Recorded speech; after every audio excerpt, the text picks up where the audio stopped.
Hi, my name is Megan, and I'm a test prep expert here at Study.com. Today, we're going to be reviewing the Praxis Elementary Education Fundamentals Science portion 8005, specifically the physical sciences. Let's go ahead and jump right in.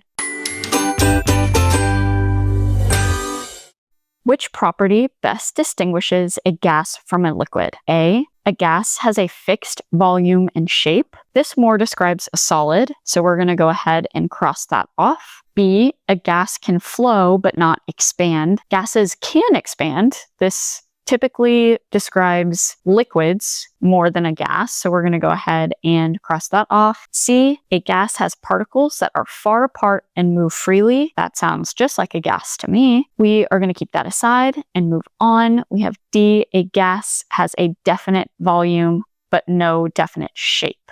This also describes liquids more than a gas, so I'm going to go ahead and eliminate this as well and conclude that C is the correct answer.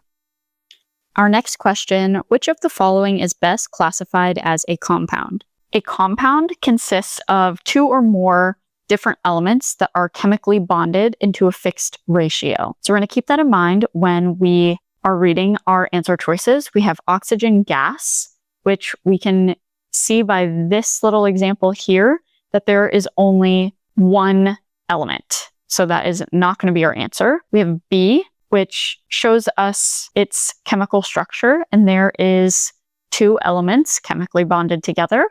So we're going to keep that one aside. We have C, sand. Sand is a mixture of a lot of different substances, so we're going to go ahead and cross that off. And then we have D, air, which again is a mixture of gases, but is not a compound.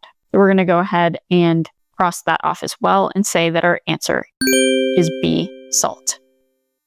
Next, we have which substance would have a pH greater than 7? A, lemon juice. This is acidic, so we're going to go ahead and cross that off. We have B, vinegar, which is also acidic. We're going to go ahead and cross that off. We have C, pure water. Pure water is neutral, which means that it has a pH of 7, and we're looking for something greater than 7. So we're going to go ahead and cross that one off. And we have D, baking soda. A baking soda solution is basic, and bases have pH greater than 7. So we're going to go ahead and say that D is our answer. Our final question, why do astronauts weigh less on the moon than on Earth? We have A, the moon has no gravity. The moon actually does have gravity. It's just less than Earth. So we're going to go ahead and cross that one off. We have B, astronauts lose mass in space. Mass does not change based on location. So we're going to go ahead and cross that one off as well. And then we have C, the moon has weaker gravity than Earth. This is true. Weight depends on gravitational force, and the moon's gravity is weaker, even though astronauts' mass stays the same. We have D, the moon has less air resistance. Air resistance does not determine weight, so we're going to go ahead and cross that one off as well and say that our answer is C. For more practice, check out our Praxis Elementary Education Fundamentals Science 8005 playlist. And for even more practice, strategies, and customizable study materials, head to Study.com for our Praxis Elementary Education Fundamentals test prep course. Have questions about another competency? Drop them in the comments below. We would love to hear from you.